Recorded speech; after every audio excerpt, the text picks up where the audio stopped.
各位朗学院的小伙伴们，大家好啊！我们来到了第21周。那么这一周呢，郎老师给大家讲解的是莫扎特的一首看上去是个小作品 K485，是一首回旋曲。这首曲子啊，其实非常的著名啊，一众钢琴大师呢，在他们的录音当中啊，都录制过这首作品啊。它听上去是非常的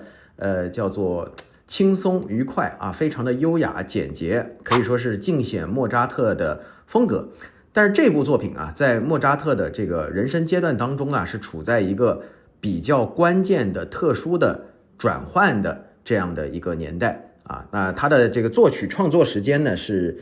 1786年1月份左右啊，是在维也纳。你可以想象一下，就是1786年，对吧？差不多1月在维也纳，那这应该是一个雪花纷飞的一个冬天啊。那你想想，莫扎特他是一个30岁的年轻人啊，坐在他的钢琴前面啊，然后呢，这个其实是他人生中特别辉煌也特别矛盾的时期啊。那就在这样的一个时期呢，他就创作出来了这一部 K485 的 D 大调回旋曲。这不是一个普通的故事啊，这是一个关于一位音乐天才如何在短短几个小时之内就把他对生活的感悟融入了一首看似轻松愉快的钢琴小品当中。那么要理解这个 K485啊，我们其实还是要了解一下差不多1786年这个时间段，莫扎特他是一个处在什么样的人生阶段。其实5年前啊，他做了一个在当时看起来特别大胆的决定，就是跟他之前的雇主，他的老板萨尔茨堡大主教呢，进行了一次巨大的决裂，成为历史上第一批真正意义上的自由音乐家啊。那你可能会问，这音乐家有什么不自由的呢？对吧？就是那个时候呢，其实像这些音乐家，像莫扎特包括巴赫他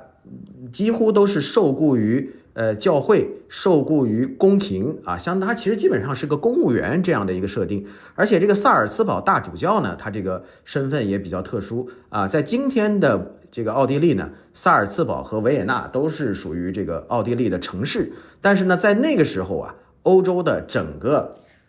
政治格局以及这个叫做国土的疆界的分布跟今天是非常不一样的。萨尔茨堡呢多多少少其实跟维也纳的这个地位或者说它的这个地位应该是相对独立的。萨尔茨堡它是有自己的君主的，而且萨尔茨堡特别特殊的点是，它的君主就是它的大主教，它是一个基本上是政教合一的这样的一个设置就是萨尔茨堡大主教。他在担任主教的时候呢，同时也是萨尔茨堡应该是这是一个小公国吧，就是一个小的国家级别的这个行政单位的政府首脑那莫扎特呢他受雇于萨尔茨堡大主教，所以基本可以认为是萨尔茨堡大主教的这个仆人之一所以你可以想象一下那个场景，差不多是1786年那时候当时莫扎特25岁，他是在这个大主教的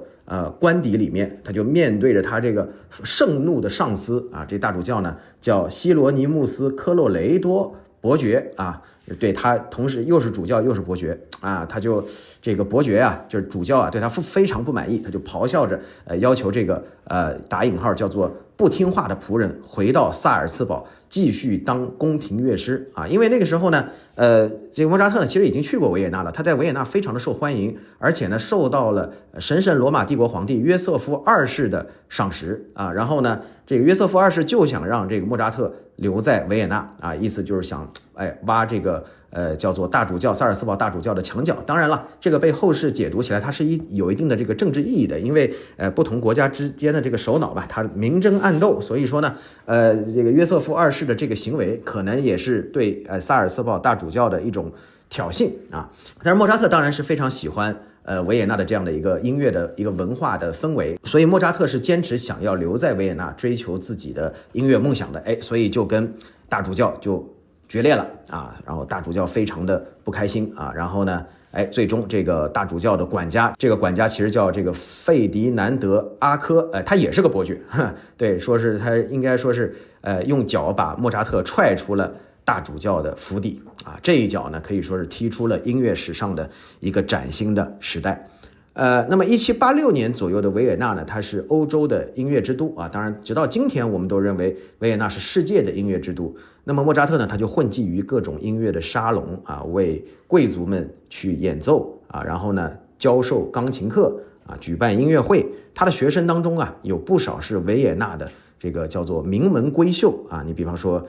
像这个拉奇诺夫斯基伯爵的妻子，还有皇帝约瑟夫二世的侄女，都是他的学生啊。那么 K485这样的一部作品呢，很有可能就是在这样的背景下诞生的啊。那就有历史学家去推测，这首回旋曲啊，最初可能是为了某个贵族学生的沙龙演出去创作的。你可以想象一下，对吧？这烛光摇曳的客厅里面啊，穿着着这个华丽的洛可可服饰的贵族们围坐在一架装饰精美的钢琴边啊，莫扎特的手指在琴键上飞舞，演奏着这首刚刚完成的新作品。那些贵族们听到开头那个明快活泼的主题的时候啊，一定是露出了满意的笑容的。这个正是他们想要的那种优雅而不失深度的音乐。但是呢，你以为 K485啊，它只是一首为了取悦贵族而写的漂亮音乐的话，那就大错特错了。莫扎特是一个不世出的天才啊，他更是一个有血有肉的人。他把自己的整个人生的这个感想应该都写进了这首看似简单的回旋曲里面。开头那个 D 大调的主题啊，就像莫扎特本人一样，表面上总是带着微笑优雅得体，但如果你仔细听呢，就会发现他那种微妙的不安感。这种感觉就像是说，是的，我很快乐，但快乐下面还有别的东西。那么当音乐转折进入 A 大调的时候，中间转了一下，就换了个调，整个氛围呢就变得更加温柔了。那么就有音乐学者认为啊，这一段可能反映了莫扎特对他的妻子这个康斯坦采的这个深情啊。那么1782年呢，莫扎特跟这个康斯坦采韦伯结婚，尽管这一段婚姻啊一开始并不被看好啊，因为这个康斯坦采呢被认为是一个轻浮的女子。但莫扎特对他的这个爱是非常的真挚的啊。这边呢可以讲个题外话，这个康斯坦采韦伯，这个韦伯呢他家里面出过另外一个非常著名的